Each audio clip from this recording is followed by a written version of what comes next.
Hello and welcome to Zlatan's Fight Picks, episode number 2. Today we will be going over UFC 283, Glover Teixeira versus Jamal Hill. We're going to be going over the fights and we'll go in order as they're going to happen the day of the fight, with the first prelims and moving on to the main event. So we'll go in that order. Also, you'll know the order of the fights in case you are betting on the fights. You'll know which ones to bet first, which ones you can bet after, and which ones you can hold off on and stuff like that. So let's get started. We will get started with the first fight of the night, and it will be Daniel Marcos versus Simon Oliveira. Daniel Marcos is 5'7", 69-inch reach, 29 years old. Simon Oliveira, 5'4", 72-inch reach, 31 years of age. Age is not going to be a factor here. Simon Oliveira is a little shorter, 3 inches shorter. He's got a super long reach for 72 inches for a 5'4". I think even any guy he fights in that division, he's going to have the longest reach. At 72 inches. It's by far the longest I think in that division. I don't think anyone has longer arms than this guy. Simon Oliveira is a minus 170 favorite, and Daniel Marcos is a plus 140 underdog. I've watched both these guys fight. Daniel Marcos was back from a long layoff. He was undefeated for quite a while. And he's still undefeated. He was 13-0. And Simon Oliveira was 18 wins and 4 losses.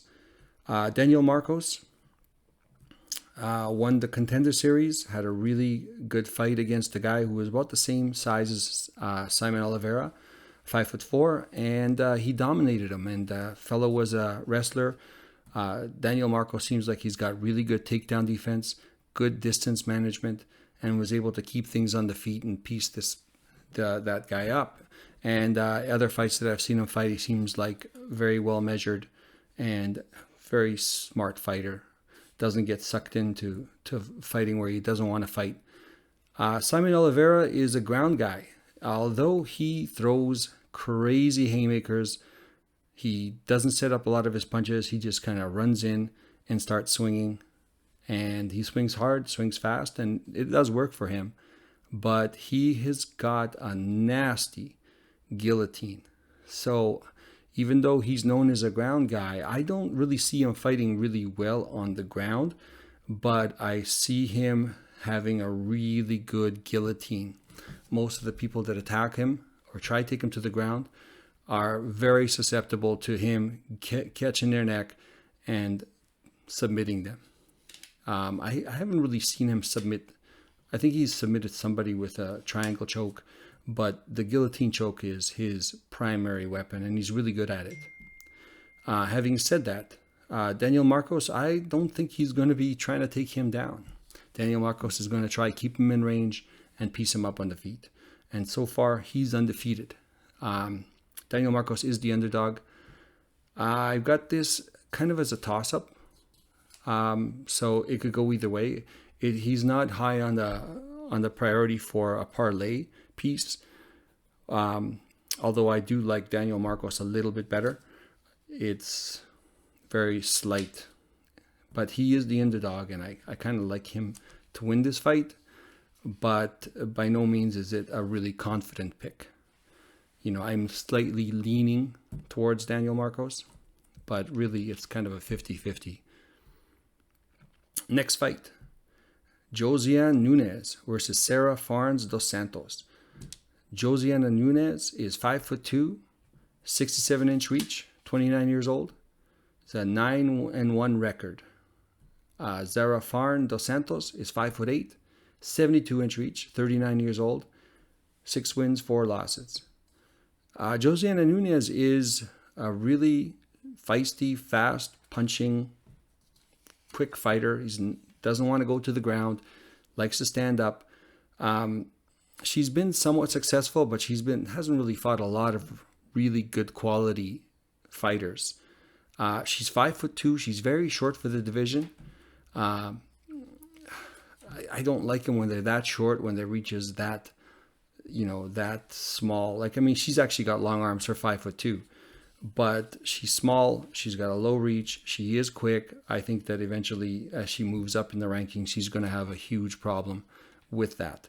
Having said that, she is the minus 550 favorite, and Zara Faran dos Santos, who is 5'8" and 72-inch reach, she's the plus 400 underdog. And if you've seen Zara Faran dos Santos fight, you'll know why. She's very tall. She's big for the division. She's got a long reach, but she's very stiff, very slow, very, very lethargic in her motions. It's got a really long jab. It's not fast. It just sticks out there like a tree trunk. But having said that, you got one of the fighters who's 29 years old, Nunes, and you got Zara dos Santos, who's 39 years old. That's a 10-year gap. Sometimes years matter, sometimes they don't. But in this case, Zara is pushing 40, and she's not a great fighter to begin with. I think there's a lot of things playing against her. I think Josiana Nunes takes this fight. I'm pretty confident that she will win this fight. I don't know if she can knock Zara Faran dos Santos out, but I definitely think she's going to out-decision her. She's going to be quicker. She's going to be faster. She's going to have to come in through a long jab and just basically hit her more times than she gets hit. I think it's going to happen, so I'm pretty confident with that bet. That's why she's such a heavy favorite, and I don't agree with her being that much of a favorite, but although I'm pretty confident that she will win. So Josiana Nunes is the pick for that. Next fight, Nicholas Dalby versus Warlley Alves. Nicholas Dalby, he's 5'11", 74 inches, 74-inch reach, 38 years old. His record is 20 wins, 4 losses, 1 draw. He's fighting Warlley Alves, 5'11", 72 inches reach, and 31 years old. 15 wins, 5 losses, 0 draws. The age difference is 7 years. It's in that zone where fighters start to get a little old. Nicholas Dalby is 38. He hasn't shown that he's really, over the hill, but he's starting to get there. It's in fighter years when you start to hit close to 40 or at 40, things start to deteriorate. Primarily how you can take a punch, especially your chin. Sometimes speed, but mostly how well you take a punch. Nicholas Dalby is the underdog, plus 100. Warlley Alves is the favorite, minus 125. This is a hard fight to pick. Nicholas Dalby is a big, strong guy, always comes in shape, works really hard, very cerebral fighter, smart fighter, fights his game plan. He's not super great at everything, but he's pretty good at everything. Warlley Alves, he's the far more explosive fighter. He's definitely the more action guy. Has knockouts, has submissions, and when he's on, he is pretty unstoppable. The guy looks great, but when he is off, which is quite a bit as well, he looks absolutely terrible. So depending on which person shows up, Warlley Alves could be a super big favorite or a super big underdog. As far as I'm concerned, this is one of those fights that I would be scared to pick. It's truly a 50-50. It all depends on Warlley Alves. If he comes in like the best he can, he's going to easily win this fight. But I've seen him come in looking absolutely terrible, which is not a good thing.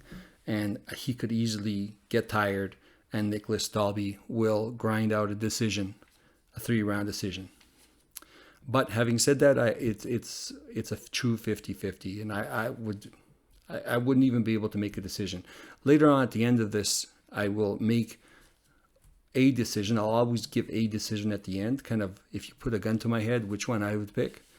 We'll figure that out when we have everything on the whiteboard. Next fight. Ismail Bonfim versus Terence McKinney. Ismail Bonfim. Well, Ismail Bonfim, this is his first fight in the UFC. Terence McKinney has fought a few times. Ismail Bonfim is 5'8" tall, 71-inch reach, 27 years old, 18 wins, 3 losses. He's a plus 100 underdog. Terence McKinney, 5'10", 73-inch reach, 28 years old, 13 wins, 4 losses. He's a minus 125 favorite. Ismail Bonfim, he's only fought one fight that I've seen in the Contender Series. He seemed really good, well-rounded, good puncher, a little wild, but he just tends to go for it. Very dangerous. And Terence McKinney, I really like Terence McKinney. I think he's a great fighter, super accurate with his punches, very powerful punches. Great on the ground. Seen him get phenomenal knockdowns, knockouts, phenomenal takedowns, submissions. He just seems to get hit a lot, and that could be a problem for Ismail Bonfim. Is a person who does throw a lot of accurate punches. He can take a pretty good punch, so it could be a test of chins. Having said that, I am slightly leaning towards Terence McKinney just because of the body of work I've seen him do. Hopefully he's figured out some of the holes in his game where he doesn't get hit as much, but he is definitely a killer. So I really like watching him fight. It's a lot of excitement. He normally finishes his fights in the first round, or he gets finished in the first round.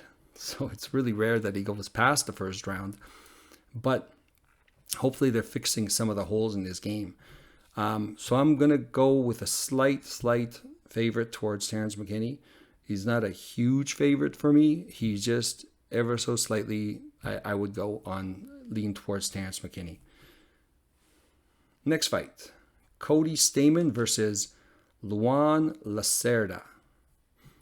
Cody Stamann, he's 5'6", 64-inch reach, 33 years old, 20 wins, 5 losses, 1 draw. Luan Lacerda, 5'7", 71-inch reach, 29 years old, 12 wins, 1 loss, 0 draws. Luan Lacerda, this is his debut in the UFC.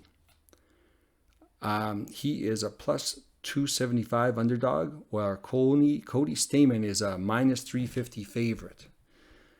Cody Stamann, very powerful, pretty good wrestler, has quick hands. He's got very short arms. He's got very short feet. He's got a really huge body. He's very powerful. He's a hard guy to keep down. He's a hard guy to take down. Luan Lacerda, only an inch taller, 7-inch reach advantage. Very long limbs. He is okay striker. He can handle him. He can do all right in striking. He's not a terrible striker, but he's not really good. But he is very, very tricky on the ground. And it's his first fight in the UFC. If he fought someone else that's comparable in rankings to Cody Stamann, that wasn't built like a little brick like Cody Stamann, no neck, no arms, no legs, I would say that Luan Lacerda has an opportunity to submit somebody because he is very tricky on the ground. When I've watched him fight, very tricky, very slick. It just some guys just have a knack for the ground game, and this guy is really good. Cody Stamann, very powerful, hard to submit. He's only been submitted one time by Said Nurmagomedov, and he was choked. I think it was a guillotine choke, but it was only after he had been stunned and almost knocked out.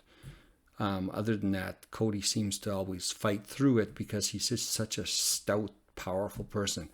So I'm slightly leaning towards Cody Stamann, ever so slightly. Although in my picks, when we go over the whiteboard, I will give you another version where I will, there's an option to pick Luan Lacerda just because of that wild card submission. Even though I don't think he's going to get it on Cody Stamann, you just never quite know. This guy's pretty good. Next fight.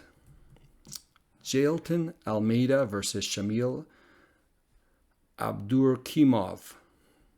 Jailton Almeida, 6'3", 79 inches in reach, 31 years old.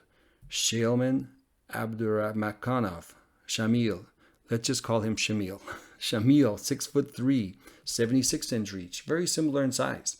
Shamil is 41 years old. There's a 10 age difference there. Jailton is a 17-win, 2-loss record. Shamil has a 20-win, 7-loss record. Again, Shamil's coming at the end of his career. I think he's his last fight in the UFC. It's a 10-year age difference. I mean, he's fighting a real killer. Jailton Almeida, he's a light heavyweight who's been fighting heavyweight. I just think he wants to fight everybody. He's done great against heavyweights. I don't think a lot of light heavyweights really want to fight this guy. And I think in order for him to keep busy, he has to go to heavyweight. Very powerful, physically strong, very talented, good on the ground, good strikes. He's a minus 1,000 favorite, which is absolutely huge, but probably deserved. Shamil is a plus 600 underdog. Yeah, Jailton is definitely a high probability pick for sure. Definitely a high probability pick for me. This guy would be hard to bet against, and if you've seen him fight, you'll see why. The guy seems unstoppable. I'm surprised he has not. Well, mind you, Shamil is ranked. Isn't ranked that badly in the heavyweight. So he's definitely moved up. But I think light heavyweight would be where he really shines. But he's been doing great against heavyweights. Next fight. Gabriel Bonfim versus Monir Lazez. Gabriel Bonfim, again, if that name sounds familiar, he has a brother, what I just mentioned, Ismail Bonfim. Both brothers are debuting in the UFC at the same time in Brazil, and they're both Brazilian. And they're both really good. Gabriel Bonfim is 6'1", 72 inch reach, 25 years old. Monir Lazez, 6'1", 76 inch reach, 35 years old. 11 wins, 2 losses is the record for Lazez, and Bonfim is 13-0. There is a 10 age gap there again, but it's in that realm where Lazez is 35 years old. He's not over the hill. It's not an age difference that should make a difference. Lazez is a fantastic striker. Really like the guy. He's got a pretty solid ground game for defense, and uses some offensive grappling to get back on his feet. I really like this guy. He's a solid striker, has been striking for a long time, was a kickboxer well before he got into MMA. Gabriel Bonfim, again, good striker, really good on the ground. When he was on the Contender Series, he got the Von Flue choke. Everybody thought he was getting choked, and the guy who everyone thought was choking him tapped out. And then everyone realized that he was reversing that choke, and he had him in a Von Flute. And it totally took everybody by surprise, but it was really sneaky the way he did it. So he's obviously pretty good on the ground, and he knows what he's doing. He is the minus 175 favorite. Monir Lazez is a plus 150 underdog. This is pretty much a 50-50 pick'em fight. I am slightly leaning towards Monir Lazez just because the guy is a really slick striker and has been for decades. So I got to just go with this guy. Just, he's fun to watch too. So it'll be a great fight. Next fight. Melquizal Costa against Thiago Moises. Mezquinal, I guess everyone calls this guy Mel. Mel Costa is 5'10", 71-inch reach, 26 years old. Record is 19 wins, 5 losses. Thiago Moises, 5'9", 70-inch reach, 27 years old, 16 wins, 6 losses. Thiago Moises is a minus 400 favorite. Mel Costa is a plus 300 underdog. It's Mel Costa's first fight in the UFC. I've watched Thiago Moises fight. I really like the way he fights. He's a ground guy, but he's not scared to stand. He's got super hard kicks. He can throw a punch. He's a very tough guy, could take a lot of damage. I've seen him get hit hard, and he keeps coming forward. And Mel Costa, he's okay. And it's a last-minute replacement for the guy that Thiago Moises was supposed to fight, who was an absolute killer from Georgia. I can't remember his name, but in that matchup, I actually picked the other guy. But this matchup, I'm picking Thiago Moises fairly confident. Not super confident, but fairly confident that this can be pulled off by him. Next fight. Bruno Ferreira versus Gregory Rodriguez. Bruno Ferreira, he's a last-minute substitute. There was a replacement to, Tyson? I can't remember his name. Anyways, he was a pretty good fighter, and I think Gregory would have had his hands full, but that person got injured, and Bruno Ferreira replaced him. And this is Bruno Ferreira's first UFC fight. He is 5'10". He's got 72 inches reach advantage, 72-inch reach. He's 30 years old, and he's 9-0. The guy's never lost. Gregory Rodriguez, he's 6'3", 75-inch reach, 29 years old, 13 wins, 4 losses. Gregory Rodriguez is a minus 334 favorite. Bruno Ferreira is a plus 250 underdog. You know, Bruno Ferreira is like a little pit bull. He's stocky, he's strong, and he swings hard and punches hard. And Gregory Rodriguez is a guy who really likes to brawl. But Gregory Rodriguez is primarily a grappler. And he kind of went into this fighting where he is fighting on his feet more recently. And he kind of really likes it, which is, if you've seen his last fight, it was just a dog fight, which he came out on top of. I personally hope he doesn't quite fight like that. Maybe a little smarter, maybe uses his reach, and maybe even takes this guy to the ground, because that's Gregory's world, really. But it's hard to say if he's going to do that, because even in the interviews, he just loves the violence. So I'm leaning towards Gregory Rodriguez. He should win this fight. I hope he makes the right decisions in order to win this fight. But if he just goes to brawl, he's going to be playing right into the only area where Bruno Ferreira has a chance to win, which is just brawling. And he's got a lot of power. So, yes, Rodriguez has been knocked out before. Next fight. So, I am leaning towards Gregory Rodriguez. Next fight. Ihor Potieria versus Mauricio Rua. Ihor is 6'3", 75-inch reach, 26 years old. 19 wins, 3 losses. Mauricio Rua, 6'1", 76-inch reach, 41 years old. 27 wins, 13 losses, 1 draw.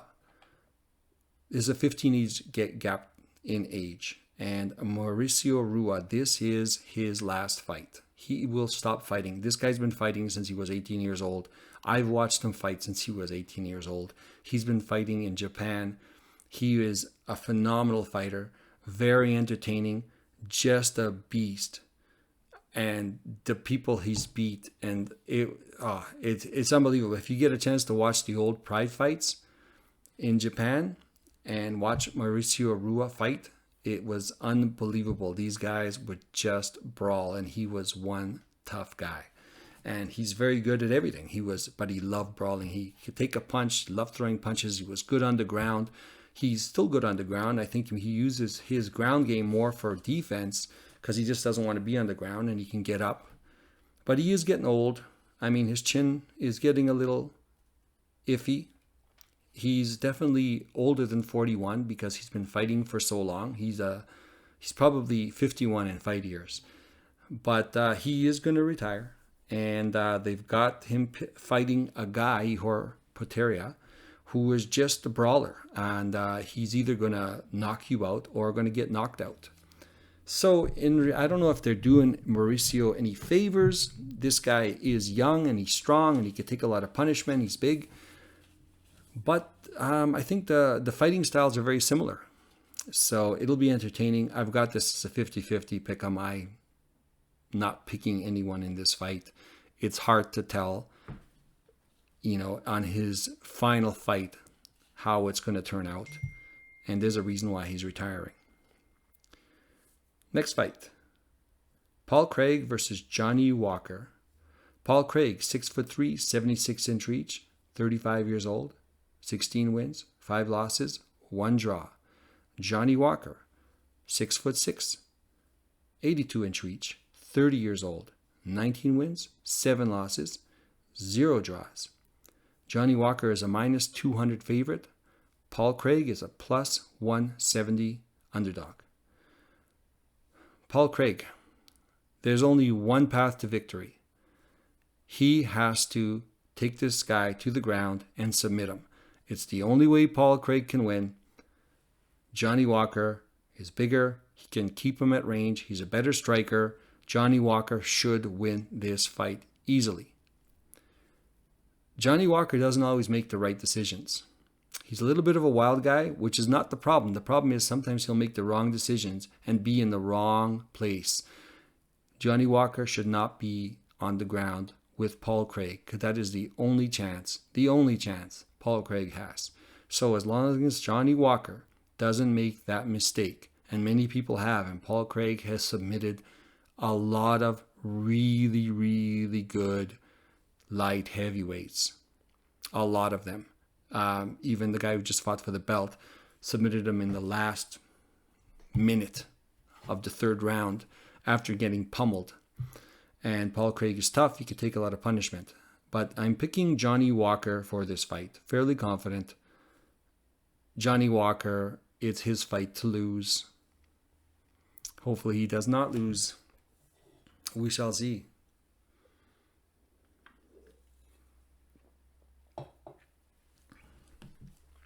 Next fight. Jessica Andrade versus Lauren Murphy. Jessica Andrade is 5'1", got a 62-inch reach, 31 years old, 23 wins, 9 losses. Lauren Murphy, 5'5", 67-inch reach, 39 years old, 16 wins, 5 losses. Lauren Murphy is 8 years older. She started mixed martial arts much later in her life. So she doesn't even have as much experience as Jessica, even though Jessica's 8 years younger. Lauren Hill is a plus 380 underdog, and Jessica Andrade is minus 500. Jessica Andrade is one of those fighters that just bullies people. Comes forward, throws big bombs.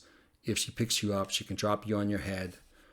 She's not, she could ground and pound, but she would just rather pound you into submission. She's a big bully. She doesn't do well against fighters that bully her and push her back. Lauren Murphy is going to come in. She's going to be bigger. There's a chance that Lauren Murphy could push her back, and Jessica Andrade does not fight well in that case. But Lauren Murphy is an okay striker. She's very stiff. She has to take you to the ground to win. And I don't know if she was going to take Jessica Andrade to the ground. And in that bullying back and forth, I don't know, Andrade going to have the harder punches, the stronger punches. She's 8 years younger. I've got to go with Jessica Andrade on this one. She's she's a good favorite, like to me. Like she's not super great, but I think she's going to win this fight. She's a minus 500 favorite, so everybody else thinks she's going to win. I always find her kind of too short, and she has a hard time with these bigger girls just because they are bigger girls, even though she's very stout and powerful. So Jessica Andrade is the pick. Next fight, Neil Magny versus Gilbert Burns. Neil Magny, 6'3", 80-inch reach. 35 years old, 27 wins, 10 losses. Gilbert Burns, 5'10", 71-inch reach, 36 years old. I don't have his record for some reason. Oops. But it's a good record. He moved up to welterweight. He was a lightweight. He's kind of filling in. Gilbert Burns is a fantastic grappler, has definitely worked on his punching. He's a pretty good striker now. He knocked down Usman in the title fight. It didn't quite knock him out completely, and Usman came back and knocked him out, but he did knock him down. And the Neil Magny he's getting a little up there. He's 35 years old, but Ben, you're there about the same age. It seems like Neil Magny is taking a lot more wear and tear. But Neil Magny is 6'3", 80-inch reach, 9-inch reach advantage. That's going to be huge. Neil Magny, very smart fighter, fights his fight, great takedown defense, great jab, moves around on the outside really well, hard to catch him. This fight, Neil Magny is a plus 350 underdog. Gilbert Burns is a minus 450 favorite. Personally, I think it's a lot closer. It's going to be a tough fight for Gilbert Burns. I'm still fairly confident that Gilbert Burns will win. But Neil Magny is a tricky guy, and he's really tall, he's really long, and he's hard to fight. So Gilbert Burns will have his hands full to get to Neil Magny and to take him down. Once they get on the ground, Gilbert Burns is fantastic on the ground. He's a very dangerous grappler.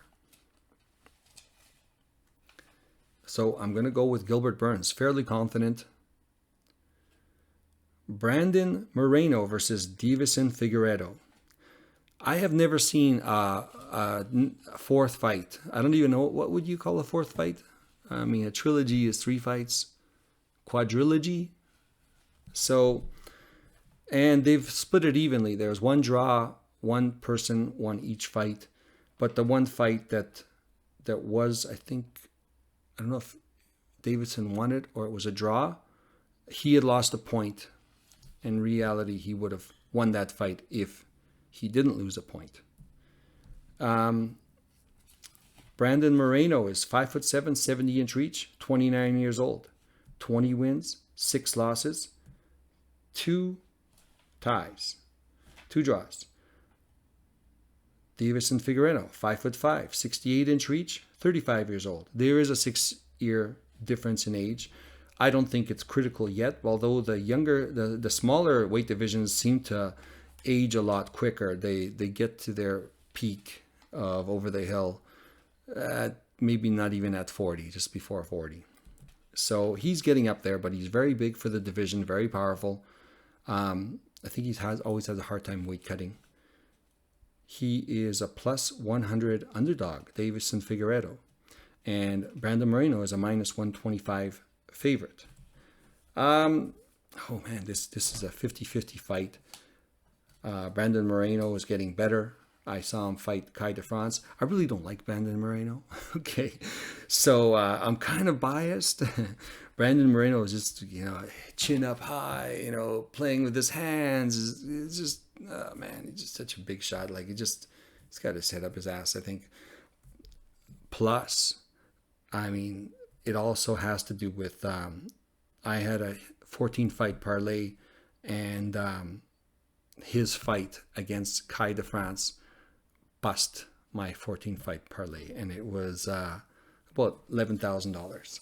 And all the fights came in, and then he had knocked out or had TKO on Kai de France, and that ruined my parlay. So I don't like him for many reasons. So I'm hoping he loses. But having said that, it is 50-50. I'm leaning towards Davison Figueiredo. I think he's stronger. I think he's knocked down Brandon Moreno a few times. It hasn't happened in the other way, although Brandon Moreno did submit him in one of the fights that Brandon Moreno ended up winning. Again, I don't know how much of this bias is because I don't like Brandon Moreno or if it's just Davison Figueiredo is better, and I really believe that. So I'm not 100% sure, but I am leaning towards Davison Figueiredo. It's a 50-50. I would not put this up there in a parlay where it'd be my more secure pieces. Let's put it that way.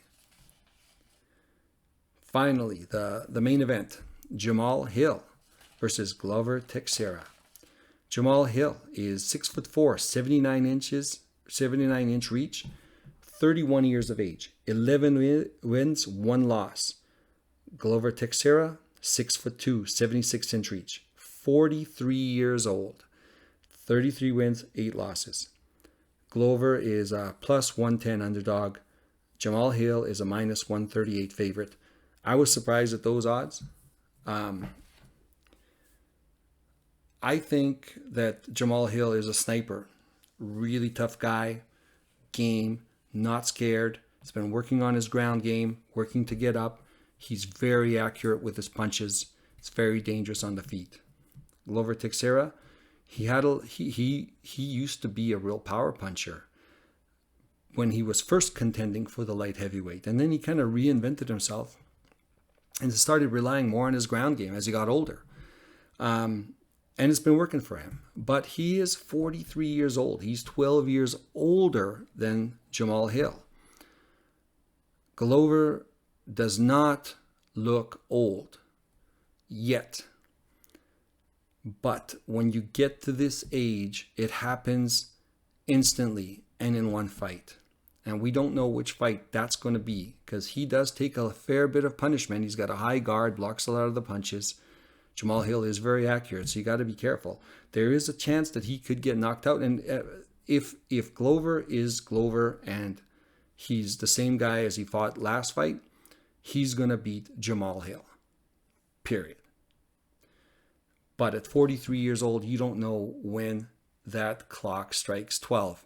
And it'll be in a fight. When he gets hit, he'll be too old. You'll see it. He'll get knocked out with a punch that might not have normally knocked him out. And it could be this fight. It could be, 5 fights from now. We just don't know. That's the scary part, is when you get to that age, it's your chin. So, personally, I'm going to go with Glover. I'm fairly confident he should beat Jamal Hill. Fairly comfortably. But there is that chance for this fight that with such a sniper that his chin gets tested and it does not hold up. Otherwise, there's that. Well, if it was Glover a year ago, 2 years ago, I would still say no problem. He could take a punch. He's been taking punches from the best. Jamal Hill is one of the best, but he's been taking punches from the best. So I don't think... I'm going to go with Glover. I'm fairly confident. There's a caveat to that when I go through my picks of a security blanket, possibly.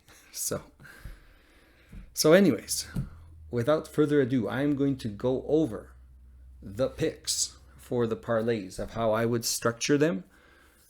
Not financial advice. Only bet what you can lose. Let's get started. Let's turn this thing around here. Sorry. Technology deficient or technology challenged. Eventually, I'm going to have this on the computer with a list with me in the corner. Right now, I'm just trying to master the art of taking video. Let's see if this actually works here. I wonder if you guys can see that.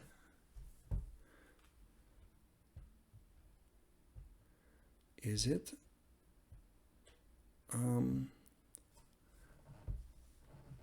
What's the... I'm hoping that this looks like, if you guys can see it, because of the glare. I did this last time.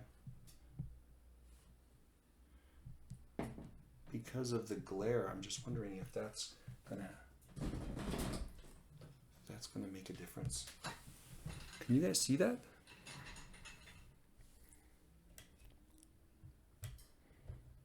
Yeah, it's the glare that's throwing it off. I'm gonna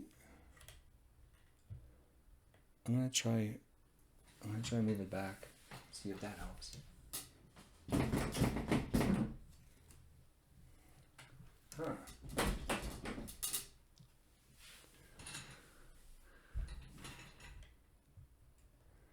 I don't know if that helps.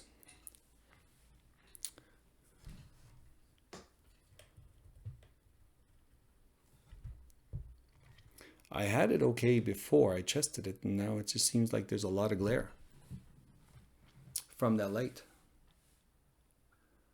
Let's see if that, let me see if that helps. Is it going to fix? Does it help if it moves?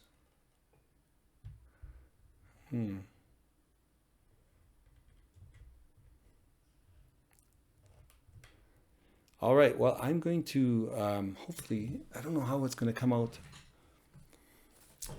I will read it out anyways.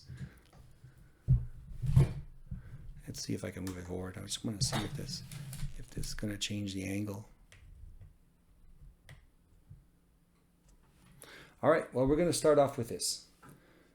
I've got a 70% and a 60%, which I've combined. Those are basically my confidence, how confident I am on these guys winning.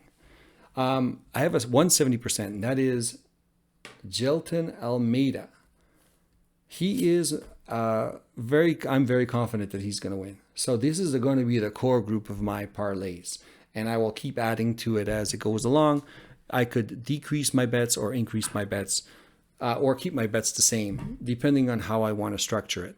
So what I've done is Zlatan Almeida is at 70%. I've combined them with my 60% confidence picks. Gilbert Burns is a 60%. Jocelyn Nunez is at 60%. Glover Teixeira is at 60%. But the caveat to that is this. I would take him out. I would have more than one parlay. I would have one with him in it, and I would have one with him out of it. Again, Teixeira, 43, time is ticking. That's what always scares me with these older fighters. So that I'm going to have one with him in it and one with him out of it. Now, the next group is going to be I'm 55% positive that these guys should win. I go to, who's that? Oops.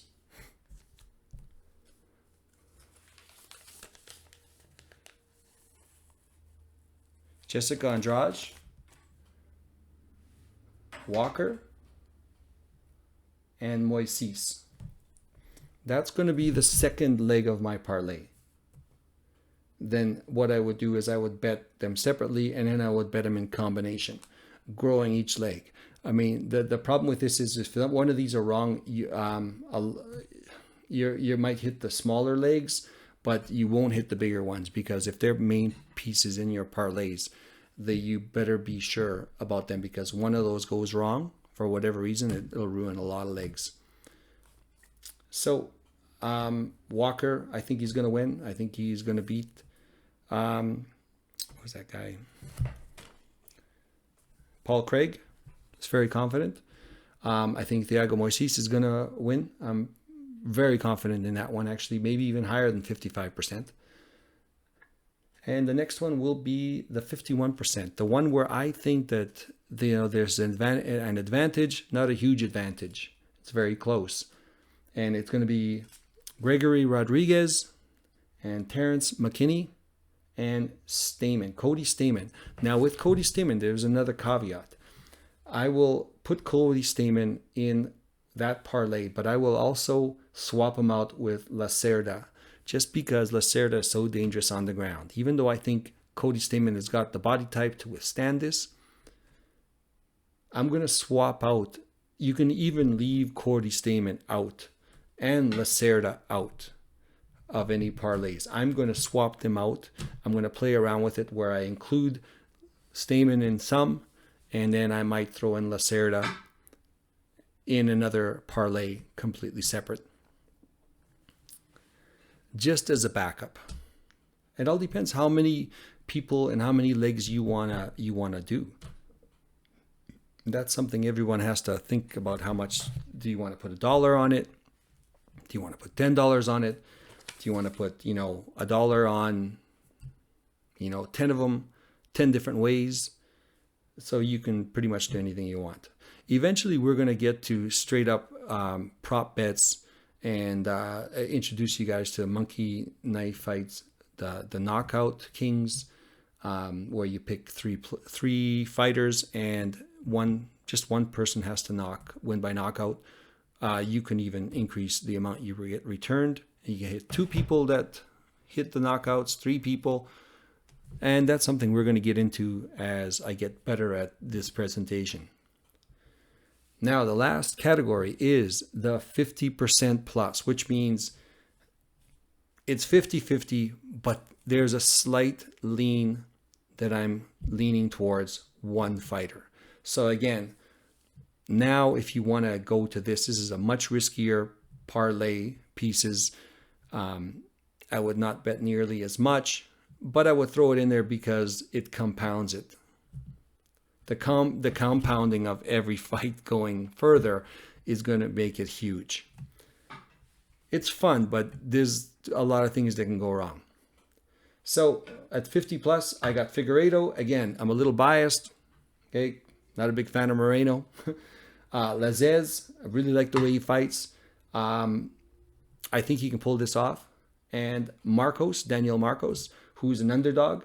And I think he can pull it off too. Now, all the guys with brown line underneath their name, those are actual underdogs. So they are not favorites. So in the 50 plus, all 3 of the guys are actually underdogs that I think could squeeze this out. But you never know. Split decisions, it can go any which way.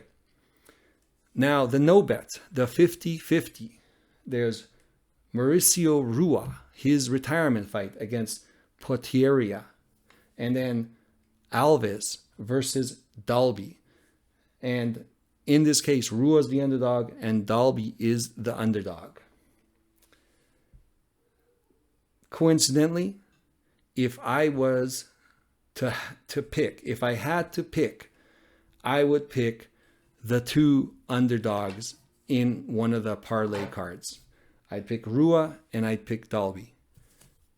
Just because Alves is so inconsistent. Rua, it's his final fight. I think he's going to give it his all. I'm hoping he wins as well. So it's one of those that I would do a completely separate small parlay, adding one of those 2 or both of those.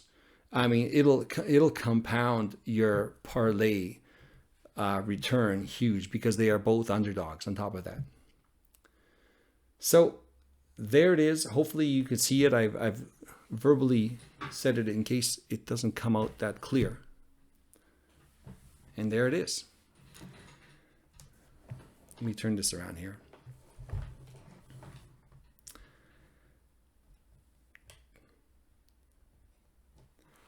That was mental note. Maybe don't do it too far late at night or change the light bulbs so it's not so glaring. All right. Let's see if there's anything else. I think I've gone over all the fights. There has been no changes from what I've heard.